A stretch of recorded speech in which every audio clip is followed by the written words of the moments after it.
Back on. I think we're good. Back on. All right, cool.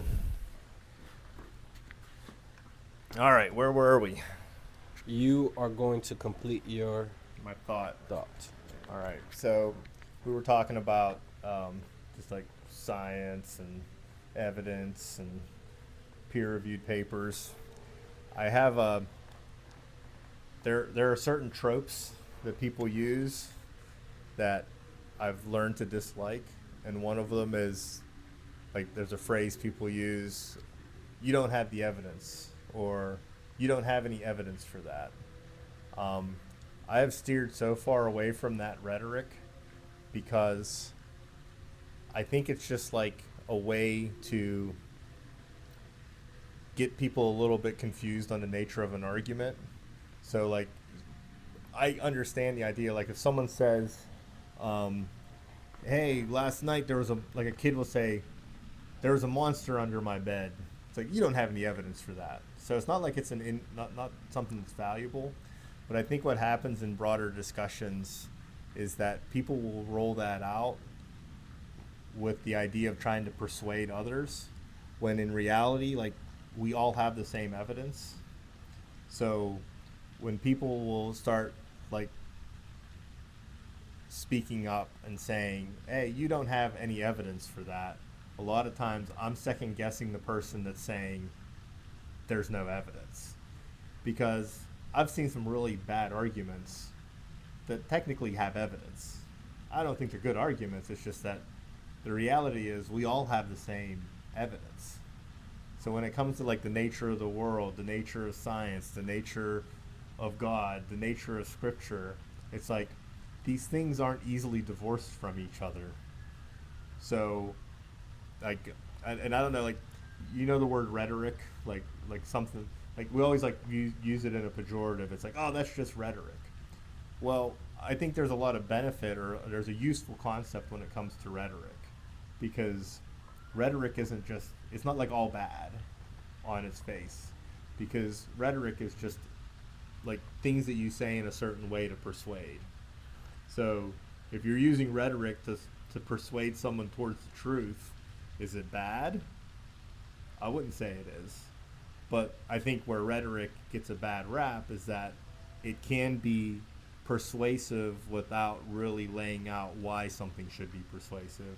It's like language that's used to kind of like almost subtly and emotionally, like, draw you into believing something in a way that you weren't mentally prepared to grapple with. So, like, one of the rhetorics that we were talking about was like Alex O'Connor and Richard Dawkins ganging up on Jordan Peterson, and what was their stance? I mean, their stance, they didn't say it explicitly. In fact, I don't know if they ever even talked about it, but the underlying assumption is these stories in the Bible have to be ridiculous because we know miracles don't happen. But you don't state it explicitly. You just say these ideas are ridiculous. And it's like, well, why? It's like, well, they're definitely unusual. I mean, there's unusual things that I accept. And even a scientist, like, what's the most unusual thing an atheist is kind of necessarily bound to accept?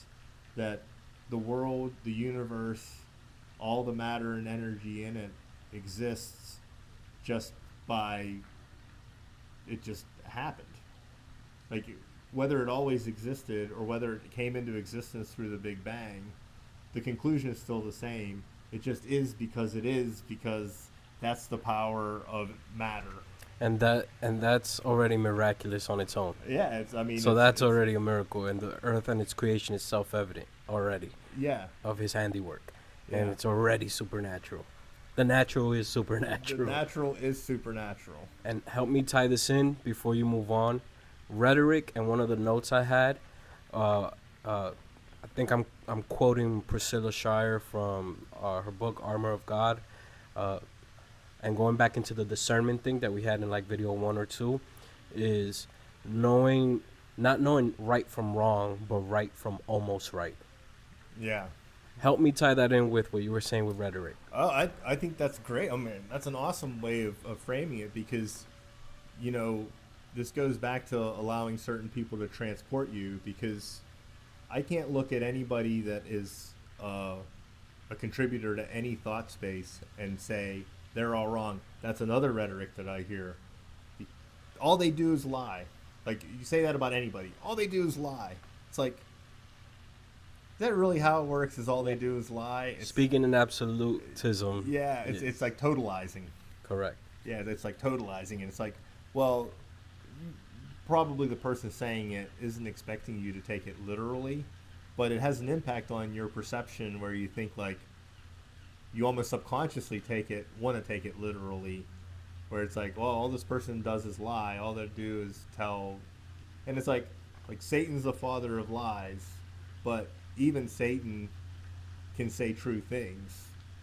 So it's like, well, if that's true, then even people that are very secular or atheistic can say very profound true things. And they're almost right. that third example of that fake Christian who just knows how to say the right things, and they're saying true things, Right. but it's not really in their heart. Yeah. And I mean, I think as thoughtful believers, like, this is the tares and the wheat. Like, even if we get the perception that that's going on, well, what do you do with it? If someone wants to put on a Christian costume and be a Christian, I'm gonna say, all right, so be it. I'm gonna treat you like a Christian. Like, I'm gonna treat you exactly how you present yourself to me. Now, if you give me some kind of crackpot theory about space aliens and the Bible, I might have a thing or two to say. Yeah. But, I'm not going to like treat you any differently just because I have a check. And I think that what you just said about treating someone how they present themselves, at that point, that allows, after you remove the log from your eye, then you go check your brother's speck because you judge your fellow Christian. And so if you're telling me that you're a Christian, then you should know that you're also allowing me, and in return I allow you to scrutinize each other and check each other. Right. Yeah. Yeah, I mean, and one of the things I noted also about checking, Chris, you said something earlier about prophecy, and the example you gave of the roots, and not to discredit anything that you said or any prophecy that was ever spoken upon me. We leave it up to God, but people who are false prophets can almost do that horoscope thing where it's very generalized and it sounds like it pertains to me because I'm emotionally attached and it's personal, but it's a blanket statement that could apply to any Aries, any Sagittarius, whether you're a Leo or a Libra, it still applies to you. And I think that's where the being wise as serpents and gentle as doves really plays into the subject. And I mean, like, what do you do with any friend or relative that has internalized some bad concepts? It's not our job to force them to route out a bad idea. I wouldn't want friends like that. I'm sure I have bad ideas. I'm sure I have things that are internalized that maybe even very deep that are wrong. And I have to accept that is a very possible reality. And I wouldn't want to be around someone that just is like ready to jump on me the moment they think they can correct me about something I've done wrong. And that's actually making me think of something that I want to talk about too, is the idea of how we talk in shorthand. What is shorthand? So, like, shorthand being, and I'm going to bring up Donald Trump again. Donald Trump is notorious for speaking in shorthand. So, you don't always define everything you say. And here's a good way to look at it. Like, what's one concept we talk a lot about? Discrimination, right? So we talk about discrimination. And we have a working meaning of discrimination. Do you mind like entertaining a question? If you had to define discrimination, how would you define it? In the like, if you and I are talking, and like, let's just use it in a normal, like, it's like, man, I I've You're been working at this job, and I feel like I'm being discriminated against. you're choosing to pick something that's out of my control uh, to work against my favor. Okay. You're either choosing to pick on my physical appearance, my relationship, or my allegiance to something to not allow me the same opportunity that someone else That's great. may have because they agree with you or they're similar to Yeah. you. Yeah, I mean, and I think that's great. And I think what you just defined is probably a very common idea of the first thing someone would think discrimination means. But But that's because we're talking in shorthand. So we use discrimination and we want to imply something akin to what you just described.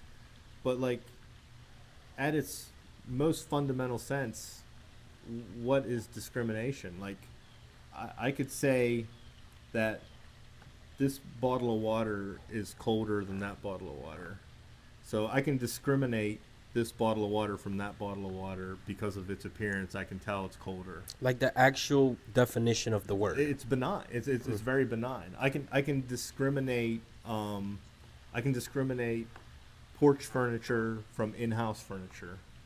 I can discriminate trees from palm trees, regular trees from palm trees. And so doing what I did by describing the word in the social context, that is speaking in shorthand. Well, what I'm saying is like the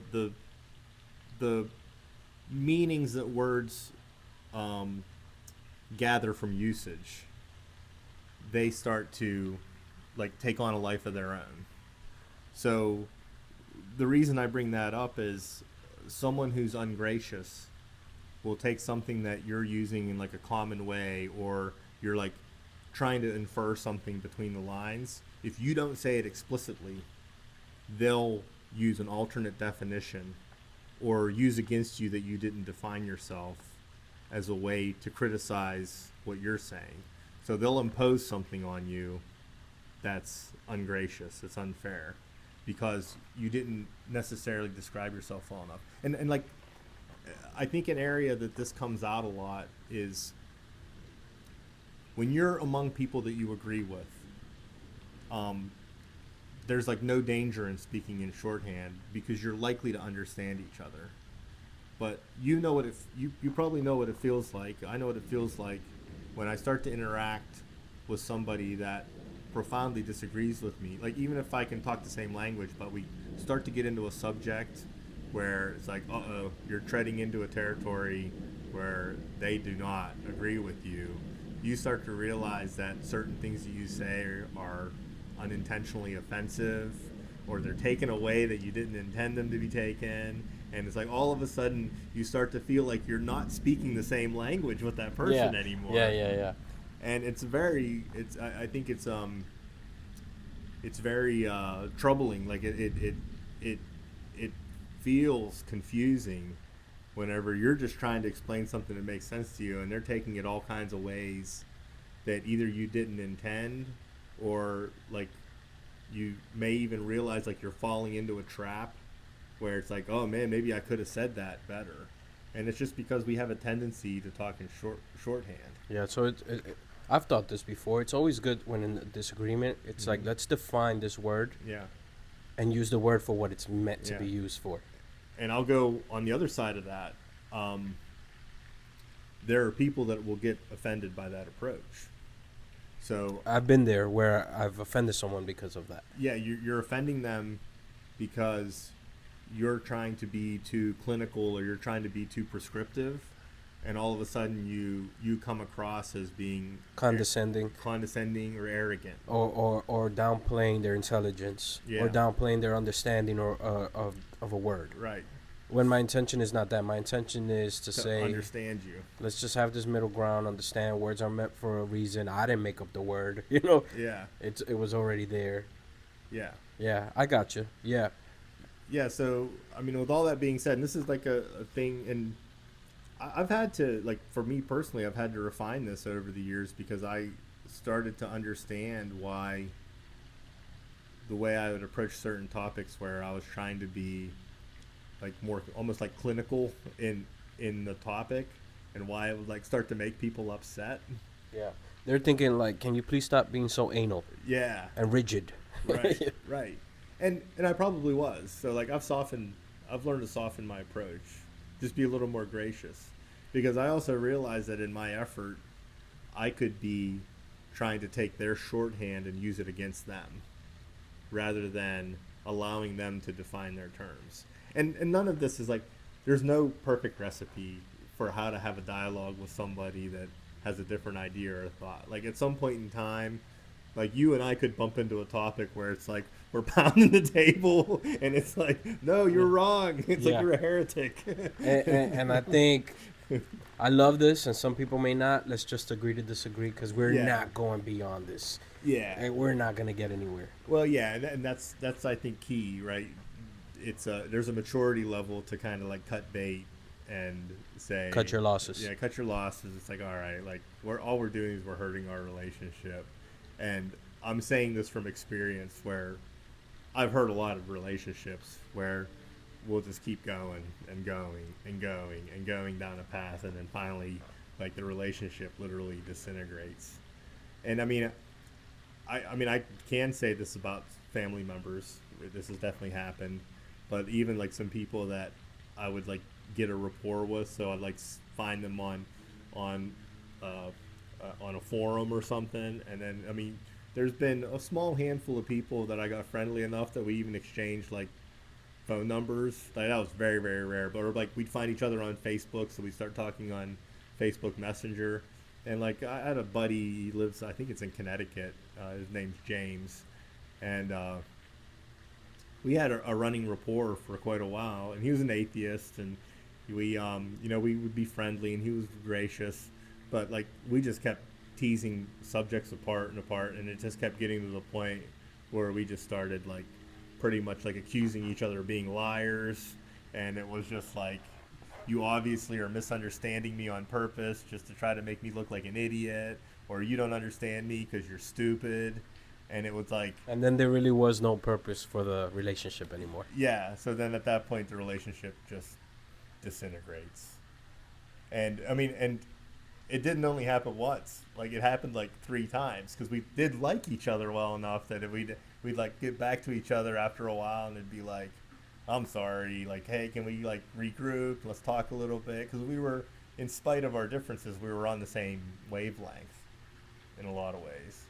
But I've have fewer and fewer of those types of relationships now than I used to, because you do quickly realize that it becomes a waste of time. So and then I'd like it. Like I'd entertain. Like if someone reached out to me and was like, "Hey, I want to talk about. I don't agree with you. I think you're wrong, but I want to talk about this."